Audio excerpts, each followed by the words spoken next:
Darshan and ಗ್ಯಾಂಗ್ನಿಂದ Renukaswamy ಕೊಲೆ ಕೇಸ್ಗೆ ಸಂಬಂಧಪಟ್ಟಂತೆ D ಗ್ಯಾಂಗ್ಗೆ ಕಂಟಕವಾಯಿತ ಆ 4 ಫೋಟೋಗಳು. ರೇಣುಕಾಸ್ವಾಮಿ ಹಲ್ಲೆ ವೇಳೆ ತೆಗೆದಿದ್ದ ಆ 4 ಫೋಟೋಗಳು ಕಂಟಕವಾಗುವ ಸಾಧ್ಯತೆ ಹೆಚ್ಚಾಗಿದೆ. ಹಲ್ಲೆ ಮಾಡುವ ಸಂದರ್ಭದಲ್ಲಿ ಫೋಟೋಗಳನ್ನು ತೆಗೆಯಲಾಗಿದ್ದು, ವಿನಯ್ ಮತ್ತು ಪ್ರದೋಷ್ ತೆಗೆದಿದ್ದ ಫೋಟೋಗಳು ಇಬ್ಬರ ಮೊಬೈಲ್ನಿಂದ ಎಫ್ಎಸ್ಎಲ್ನಲ್ಲಿ ರಿಟ್ರೀವ್ ಮಾಡಲಾಗಿದೆ. ರೇಣುಕಾಸ್ವಾಮಿ ಕೈ ಮುಗಿದು ಬೇಡುತ್ತಿರುವ ಫೋಟೋಗಳು ಈಗ ಸಿಕ್ಕಿದ್ದು, ರಕ್ತ ಸಿಕ್ತವಾಗಿರುವ ರೇಣುಕಾಸ್ವಾಮಿ ಫೋಟೋಗಳು ರಿಟ್ರೀವ್ ಮಾಡಲಾಗಿದೆ. ಪ್ರಕರಣದಲ್ಲಿ ಡಿ ಗ್ಯಾಂಗ್ ಭಾಗಿಯಾಗಿದ್ದಕ್ಕೆ ಮಹತ್ವದ ಸಾಕ್ಷ್ಯ ಸಿಕ್ಕಿದೆ. ದರ್ಶನ್ ಅಂಡ್ ಗ್ಯಾಂಗ್ನಿಂದ ರೇಣುಕಾಸ್ವಾಮಿ ಕೊಲೆ ಕೇಸ್ಗೆ ಸಂಬಂಧಪಟ್ಟಂತೆ ಈಗಾಗಲೇ 17 ಜನ ಆರೋಪಿಗಳನ್ನ ಪೊಲೀಸರು ಅರೆಸ್ಟ್ ಮಾಡಿ ಇನ್ವೆಸ್ಟಿಗೇಷನ್ ಅನ್ನ ಮಾಡ್ತಾ ಇದ್ದಾರೆ. ಇನ್ನೇನು ಕೆಲವೇ ದಿನಗಳಲ್ಲಿ ಚಾರ್ಜ್ ಶೀಟ್ ಅನ್ನು ಕೂಡ ಸಲ್ಲಿಸಲಿದ್ದಾರೆ. ಈ ಸಂದರ್ಭದಲ್ಲಿ ಡಿ ಗ್ಯಾಂಗ್ಗೆ ಆ 4 ಫೋಟೋಗಳು ಕಂಟಕವಾಗುವ ಸಾಧ್ಯತೆ ಇದ್ದು, ರೇಣುಕಾಸ್ವಾಮಿ ಹಲ್ಲೆ ವೇಳೆ ತೆಗೆದಿದ್ದ ಆ 4 ಫೋಟೋಗಳನ್ನ ಮೊಬೈಲ್ನಿಂದ ರಿಟ್ರೀವ್ ಮಾಡಲಾಗಿದೆ. ಹಲ್ಲೆ ಮಾಡುವ ಸಂದರ್ಭದಲ್ಲಿ ತೆಗೆಯಲಾಗಿದ್ದ ಫೋಟೋಗಳು ಈಗ ಎಫ್ಎಸ್ಎಲ್ ವರದಿಯಲ್ಲಿ ಪೊಲೀಸರ ಕೈ ಸೇರಿವೆ.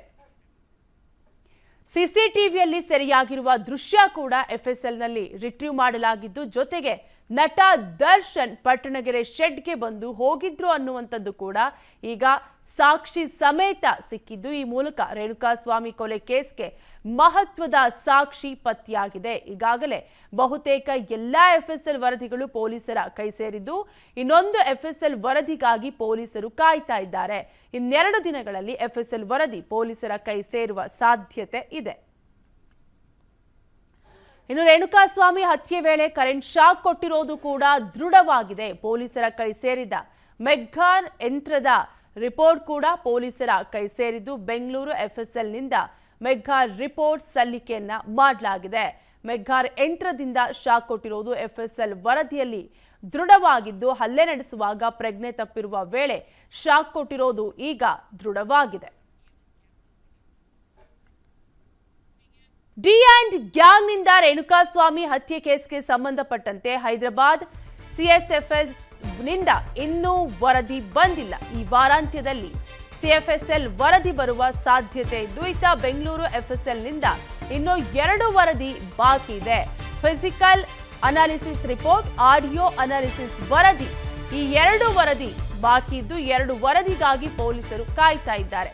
ಈ ವಾರ ಎಲ್ಲಾ ವರದಿಗಳು ಪೊಲೀಸರ ಕೈ ಸೇರುವ ಸಾಧ್ಯತೆ ದಟ್ಟವಾಗಿದೆ. ವರದಿ ಬಂದ ಕೂಡಲೇ ಚಾರ್ಜ್ ಶೀಟ್ ಸಲ್ಲಿಕೆ ಮಾಡುವ ಸಾಧ್ಯತೆ ಇದೆ. ಒಟ್ಟಾರೆಯಾಗಿ ರೇಣುಕಾಸ್ವಾಮಿ ಕೊಲೆ ಕೇಸ್ಗೆ ಸಂಬಂಧಪಟ್ಟಂತೆ ಈಗಾಗಲೇ ಮಹತ್ವದ ದಾಖಲೆಗಳನ್ನ ಪೊಲೀಸರು ಕಲೆ ಹಾಕಿದ್ದಾರೆ. ಹಲವು ಎಫ್ಎಸ್ಎಲ್ ವರದಿಗಳು ಬಂದಿದ್ದು, ಬೆಂಗಳೂರಿನಿಂದ ಇನ್ನ 2 ವರದಿಗಳು ಬರುವ ಬಾಕಿ ಅಷ್ಟೇ ಇದೆ. ಏನು physical analysis report, audio analysis ವರದಿಗಾಗಿ ಪೊಲೀಸರು ಕಾಯ್ತಾ ಇದ್ದಾರೆ. ಪೊಲೀಸರ ಕೈ ಸೇರಿದ ಪಟ್ಟಣಗೆರೆ ಶೆಡ್ ನಕ್ಷೆಯ ವರದಿ, ರೇಣುಕಾಸ್ವಾಮಿ ಹತ್ಯೆ ನಡೆದ ಜಾಗದ ನಕ್ಷೆಯ ವರದಿ ಲಭ್ಯವಾಗಿದ್ದು, ಲೋಕೋಪಯೋಗಿ ಇಲಾಖೆಯಿಂದ ಪೊಲೀಸರು ನಕ್ಷೆಯನ್ನ ತರಿಸಿಕೊಂಡಿದ್ದಾರೆ. ಎಲ್ಲಿ ಹಲ್ಲೆ ನಡೆಸಲಾಗಿದೆ, ಯಾವ್ಯಾವ ವಸ್ತುಗಳಿಂದ ಹಲ್ಲೆ ನಡೆಸಲಾಗಿದೆ, ಇಡೀ ಶೆಡ್ನ ಅಳತೆ ಸೇರಿ ಹಲವು ಮಾಹಿತಿಯನ್ನ ಪೊಲೀಸರು ತರಿಸಿಕೊಂಡಿದ್ದು, ಎಲ್ಲೆಲ್ಲಿ ಹಲ್ಲೆ ಆಗಿರೋ ಬಗ್ಗೆ ವರದಿ ನೀಡುವಂತೆ ಪೊಲೀಸರು ಮನವಿ ಮಾಡಿದ್ದಾರೆ. ಲೋಕೋಪಯೋಗಿ ಇಲಾಖೆಗೆ ಪೊಲೀಸರು ಮನವಿ ಮಾಡಿದ್ದು, ಇದೀಗ ಲೋಕೋಪಯೋಗಿ ಇಲಾಖೆಯಿಂದ ಪೊಲೀಸರಿಗೆ ವರದಿಯನ್ನ ಸಲ್ಲಿಕೆ ಮಾಡಲಿದ್ದು, ಪೊಲೀಸರ ಕೈ ಸೇರಿದ ಪಟ್ಟಣಗೆರೆ ಶೆಡ್ ನಕ್ಷೆಯ ವರದಿ. ರೇಣುಕಾಸ್ವಾಮಿ ಹಲ್ಲೆ ಕೇಸ್ಗೆ ಸಂಬಂಧಪಟ್ಟಂತೆ ಈಗಾಗಲೇ ಹಲವಾರು ರೀತಿಯ ಸಾಕ್ಷಿಗಳು ಸಿಕ್ಕಿದ್ದು, 17 ಜನ ಆರೋಪಿಗಳನ್ನ ಅರೆಸ್ಟ್ ಮಾಡಿ ಪೊಲೀಸರು ಈಗಾಗಲೇ ಇನ್ವೆಸ್ಟಿಗೇಷನ್ ಅನ್ನು ಕೂಡ ಮಾಡಿದ್ದಾರೆ.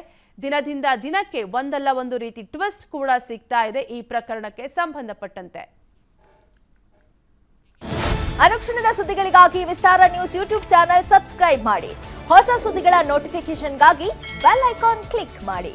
ಲೇಟೆಸ್ಟ್ ಅಪ್ಡೇಟ್ಸ್ಗಾಗಿ www.vistaranews.com ವೆಬ್ಸೈಟ್ಗೆ ವಿಸಿಟ್ ಮಾಡಿ.